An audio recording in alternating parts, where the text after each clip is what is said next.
mengingat bahwa tidak semua rakyat atau masyarakat ini bisa menari. Atau kalau bicara soal kuda lumping sebagai prosesi berdoa ini kan yang lebih identik dengan prosesi doa ini kan sebenarnya bukan kuda gitu.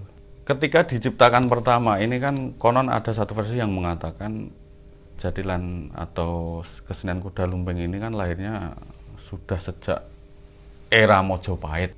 Ya seni kuda lumping itu adalah masyarakat, masyarakat itu ya seni kuda lumping itu sendiri itu.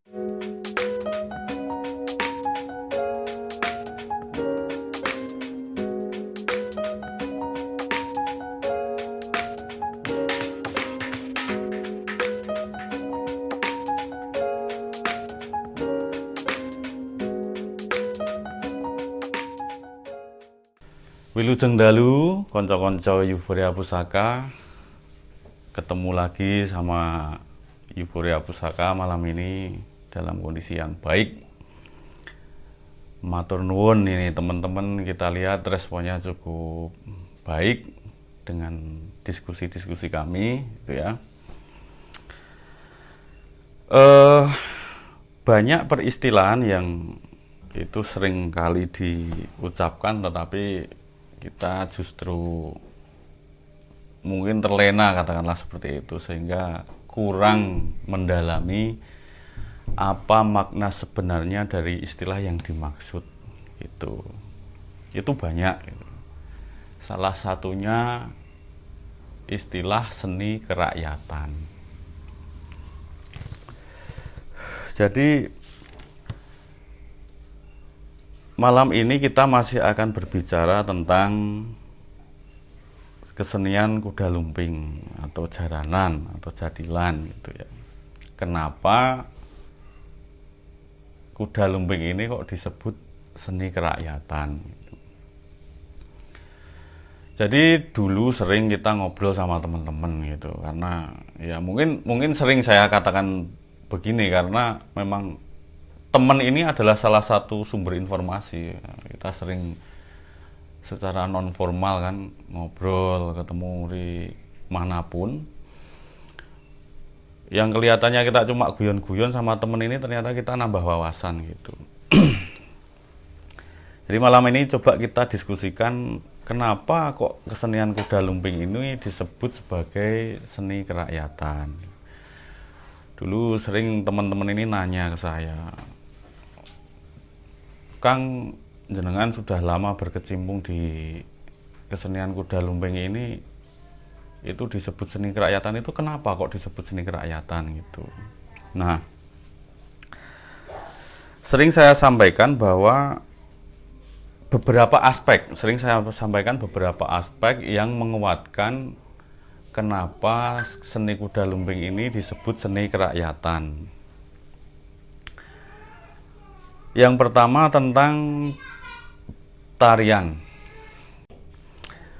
Jadi kesenian kuda lumping ini kan gampang, Mas.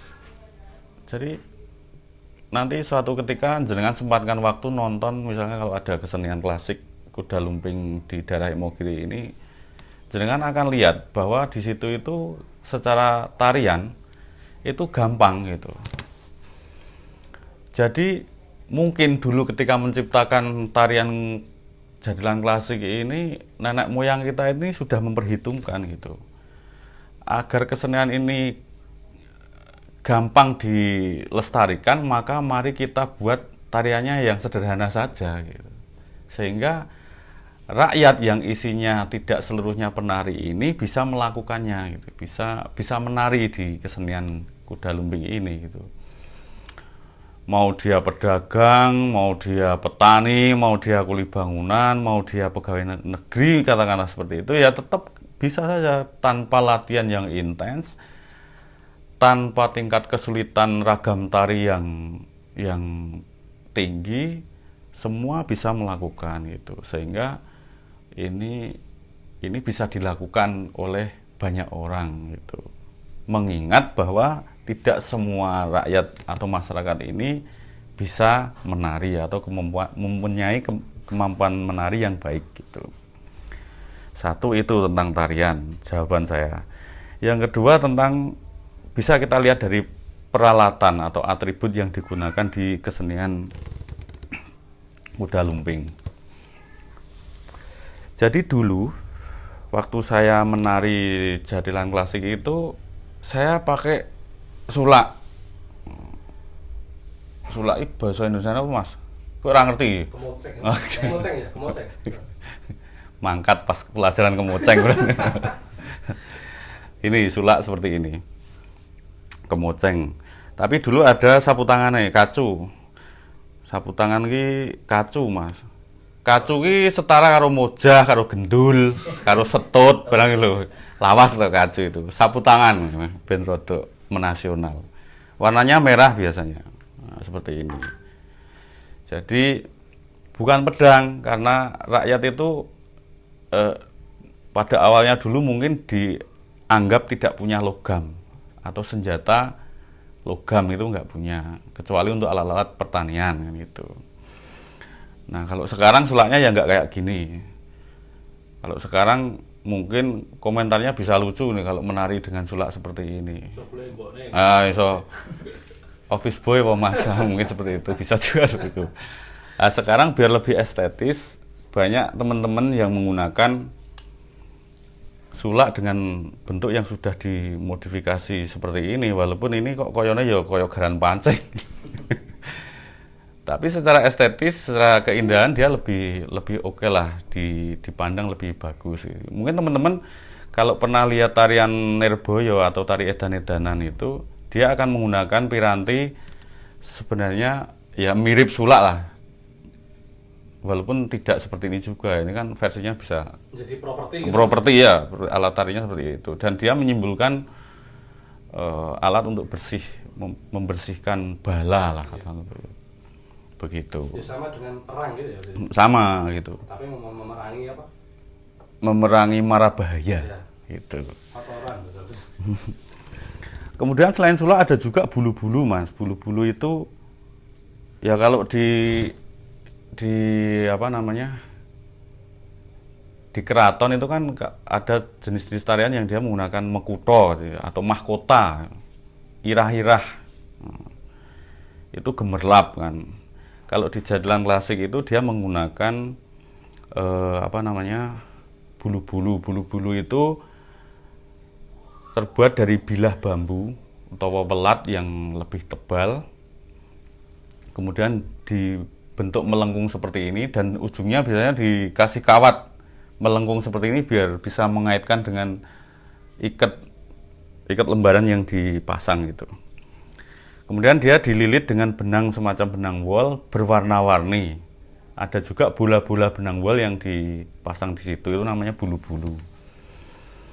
Itu. Kemudian ada juga yang paling bisa kita sering temukan itu atributnya Tetek Melek. Tetek Melek ini kan dia pakai topeng yang besar, kalungnya pun kelontong sapi. Mungkin ini teman-teman masih ingat ini kelontong sapi kan identik kono. Dia kalau lari, wah suaranya ngaget-ngageti gitu. Kelontong sapi, kemudian bagian belakang topeng di sini pakai karung goni, kemudian senjatanya pun labung. Labung itu alat potong lah itu. Tapi dia dekat dengan kegiatan pertanian atau pertukangan mungkin seperti itu. Nah, itu tadi aspek-aspek juga yang memperkuat bahwa seni kuda lumping ini disebut sebagai seni kerakyatan. Selain itu ada juga faktor lain yaitu kalangan. Nah, kalangan ini sebenarnya juga terbilang baru, kalau dulu itu ya nggak ada kalangan. Kalangan ini kotak yang disediakan atau disetting khusus untuk penari agar penonton tidak masuk ke arena. Karena sekarang kan jadilan ini kan dia sudah banyak orang yang ya mengambil videonya, mengambil fotonya, jadi dia ingin agar pertunjukan ini bersih gitu, sehingga dilakukan upaya-upaya agar penonton ini nggak masuk ke kalangan gitu. Tetapi ini juga seperti yang saya katakan tadi, ini baru gitu. Kalau dulu ya nggak ada gitu. Dulu itu kan jadi satu tanpa pembatas gitu. Karena memang ya seni kuda lumping itu adalah masyarakat, masyarakat itu ya seni kuda lumping itu sendiri itu. Kesenian yang lahir yang dari masyarakat luas, dari rakyat gitu. Artinya tidak ada batas di situ. Sebenarnya sekarang pun masih banyak. Kalau jenengan lihat di YouTube itu masih banyak bisa kita temukan. Ya, jadilan yang tidak pakai kalangan itu masih banyak. Ada bandengan, ada reok Ponorogo pun bahkan tidak pakai itu. Jadilan senterewe ada yang beberapa tidak pakai kalangan gitu. Dan itu sebenarnya lebih apa ya, kesan merakyatnya lebih kelihatan gitu karena memang nggak ada batas gitu.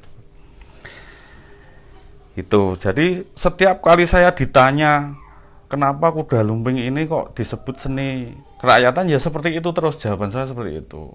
Dan untuk beberapa waktu memang itu bisa diterima, tetapi kemudian ada pandangan lain yang ya saya anggap ini informasi yang baru, memperkaya wawasan atau pengetahuan saya soal pemahaman dari seni kerakyatan ini sendiri gitu. Sebelum melangkah ke situ saya ingin menyampaikan bahwa seni itu diklasifikasikan menjadi dua, yaitu seni klasik dan seni kerakyatan.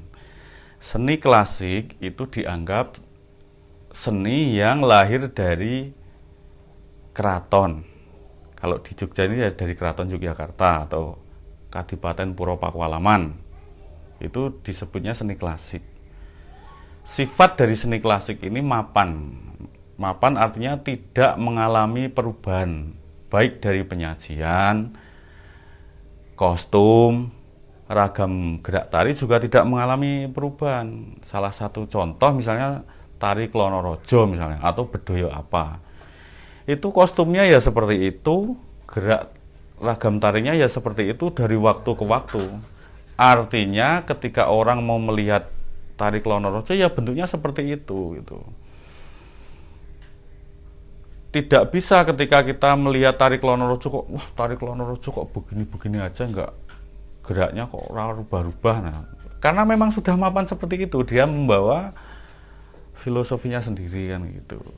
Busananya juga ya jangan harap kalau tari Klonorojo kok kostumnya ganti-ganti, ya jangan, karena dia menggambarkan tari Klonorojo ini kalau nggak salah menggambarkan Prabu Rahwana yang sedang jatuh cinta gitu. Nah, sedangkan seni kerakyatan ini adalah seni yang muncul di luar keraton, yang artinya dari masyarakat biasa. Ini kalau kita sebut rakyat jelata itu rasanya kayak film kolosal ya Mas, ya kan? Masyarakat luas gitu aja gitu ya. Gitu. Nah, sifat dari seni kerakyatan, seni-seni yang lahir dari masyarakat ini memang tidak mapan, jadi dia kebalikan dari tari klasik, seni klasik maaf. Contoh jadilan gitu. Contoh jadilan. Ini kan dulu kostumnya seperti apa, sekarang jadi seperti apa. Ini kan mengalami perubahan.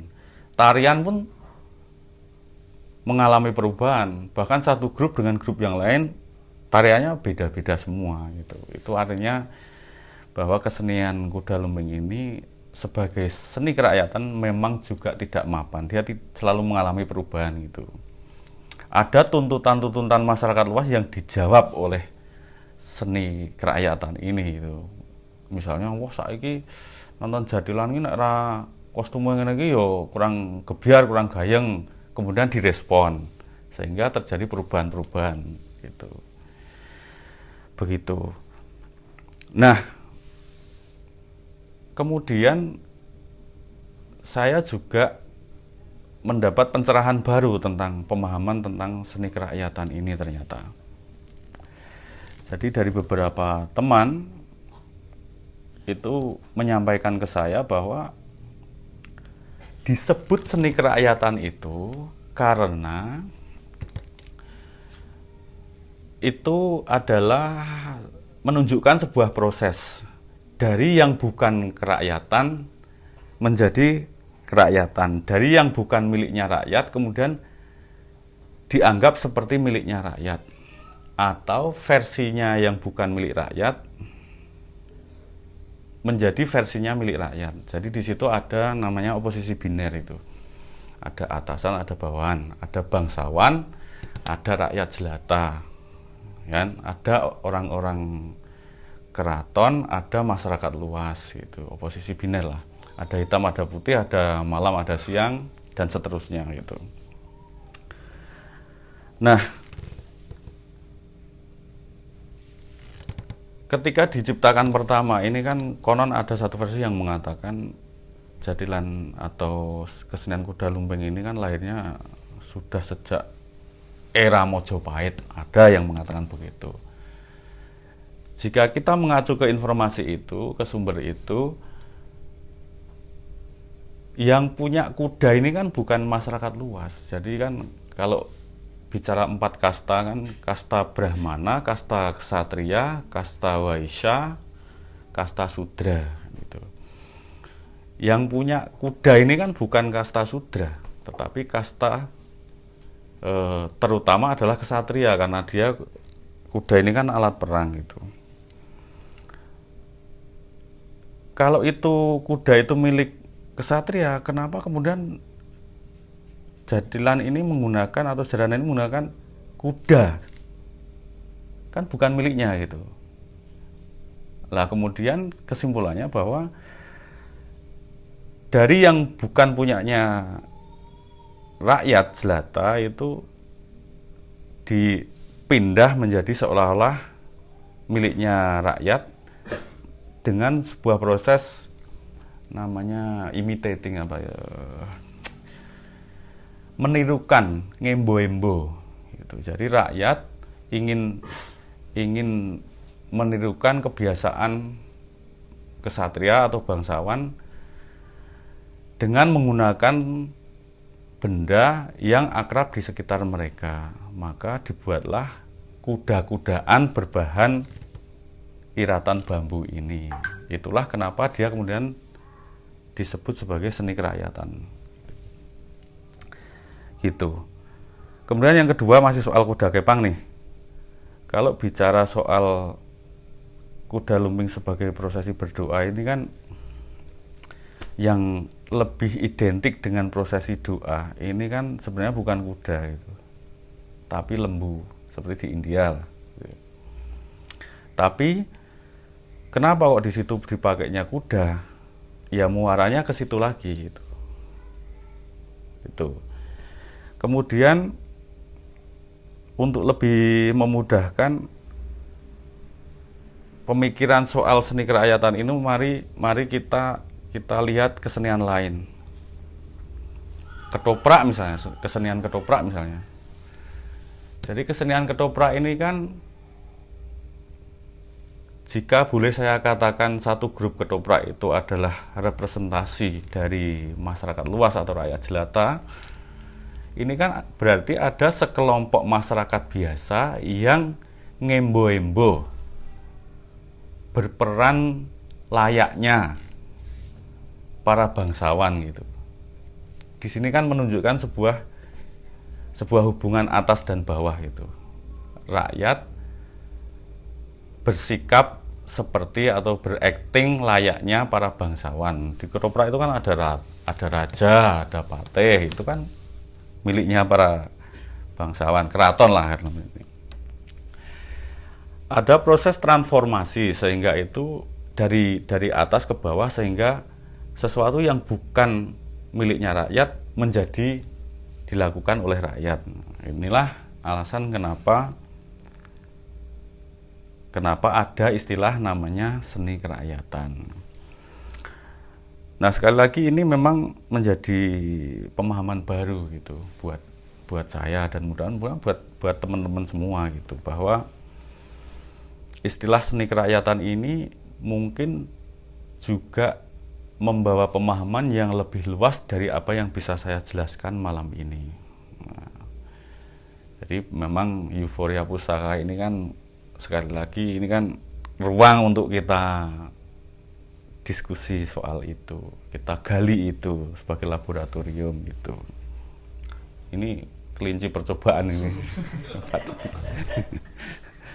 Begitu. Baik, mungkin ini yang bisa saya jelaskan soal seni kerakyatan. Nanti jika ada ide lain atau pemahaman lain soal konsep seni kerakyatan ini, kita terbuka untuk itu, kita menerima masukan untuk itu. Nah, di kesempatan malam hari ini, Euforia Pusaka ingin menyampaikan bahwa sebenarnya Euforia Pusaka ini tidak hanya akan berbicara tentang kesenian kuda lumping saja sebenarnya. Jadi nanti kita juga akan membahas kesenian yang lain. Di situ ada ketoprak, ada wayang kulit, gejok lesung, wong girong. Ledek munyuk ora, Mang? Mangkate kok ledek mulai kok munyuk.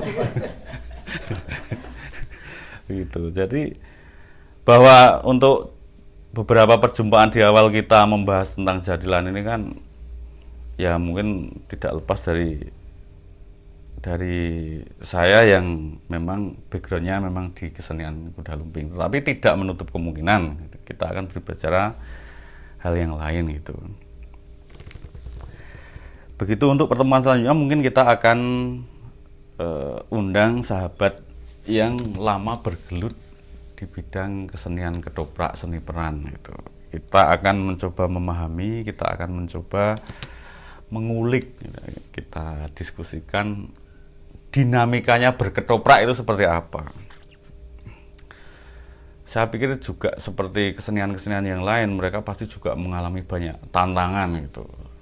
Tapi bahwa ini masih berjalan ini kan pasti ada orang-orang tangguh di situ gitu. Nah, mari kita nanti berguru sama-sama ini. Resepnya piye ben awet ya, apakah formalin atau apa itu nanti kita coba cari tahu gitu. Mungkin seperti itu yang bisa kita diskusikan pada malam hari ini gitu. Terima kasih masih membersamai Euforia Pusaka. Kita lihat respon teman-teman juga cukup bagus gitu. Mungkin sebenarnya yang menyimak Euforia Pusaka ini juga gedem-gedem dalam hati ini. Wah, aku jadi ngerti loh masalah ini gitu. Nah, itu silahkan di-share saja, kita terbuka untuk itu. Betul, Mas? Benar. Nah, okay. Silahkan komentar, silahkan ya. Ya, oke. Okay. Datang juga nggak apa-apa ke Universitas Euforia Imogiri kita. Mengatakan dari kami ada kurang lebihnya nyuwun pangapunten. Salam seni budaya Imogiri, salam seni budaya Ngayogyakarta Hadiningrat, salam seni budaya Indonesia, Rahayu.